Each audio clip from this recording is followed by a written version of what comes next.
സീവേൾഡ് helicopter അപകടം, ഞെട്ടിക്കുന്ന വിവരങ്ങൾ പുറത്ത്.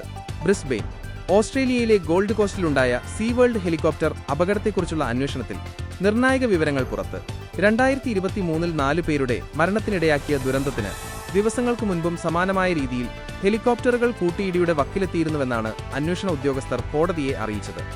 തിങ്കളാഴ്ച ബ്രിസ്ബെയിനിൽ ആരംഭിച്ച ഇൻക്വസ്റ്റിലാണ് ഈ വിവരങ്ങൾ വെളിപ്പെടുത്തിയത്. അപകടത്തിന് മുൻപുള്ള 90 ദിവസങ്ങളിൽ കുറഞ്ഞത് 5 തവണയെങ്കിലും ഹെലികോപ്റ്ററുകൾ തമ്മിൽ കൂട്ടിയിടിയുടെ അടുത്തെത്തിയിരുന്നു നിയർ മിസ് ഇൻസിഡന്റ്സ് എന്ന് ഫ്ലൈറ്റ് ഡാറ്റകൾ വ്യക്തമാക്കുന്നു. 2023 ജനുവരി 2-ന് 2 യൂറോകോപ്റ്റർ EC-130 ഹെലികോപ്റ്ററുകൾ ആകാശത്ത് വെച്ച് കൂട്ടിയിടിച്ചാണ് അപകടമുണ്ടായത്. പൈലറ്റ് ആഷ് ജെങ്കിൻസൺ ഉൾപ്പെടെ 4 പേർ സംഭവസ്ഥലത്ത് വെച്ച് തന്നെ മരിച്ചു. പുതിയ തരം ഹെലികോപ്റ്ററുകളുടെ കോക്പിറ്റ് ഘടന പൈലറ്റിന്റെ കാഴ്ചയെ ഭാഗികമായി മറച്ചിരുന്നതായി റിപ്പോർട്ടുകൾ സൂചിപ്പിക്കുന്നു. പൈലറ്റ് വലതുവശത്തെ സീറ്റിലായിരുന്നു ഇരുന്നിരുന്നതെങ്കിൽ ഒരുപക്ഷെ അപകടം ഒഴിവാക്കാമായിരുന്നുവെന്നും കൗൺസിൽ അറിയിച്ചു. ക്രിസ്മസ് തിരക്ക് കണക്കിലെടുത്ത് പുതിയ ഹെലികോപ്റ്ററുകൾ തിടുക്കത്തിൽ സർവീസിനായി ഇറക്കിയതും പൈലറ്റുമാർക്ക് ആവശ്യമായ പരിശീലനം ലഭിക്കാതിരുന്നതും അപകട സാധ്യത വർദ്ധിപ്പിച്ചു.